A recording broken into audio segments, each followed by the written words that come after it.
За анхны хамрыг цэвэрлэгч цэвэрлэгч шипризэнд одоо угаадаг усыг нь хийгээд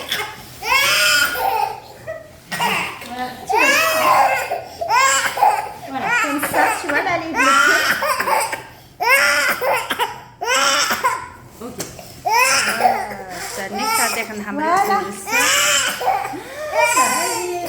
Одоо нөгөө талын хамар. За болчлаа. За анхлууны хамрыг угаагаад дууслаа. Энэ хоёр шипризэнд ингээд толтол нь 5 мл хүртэл зориултын усыг нь ингээд соруулаад тэгээд хамрыг нь цэвэрлэх нэ.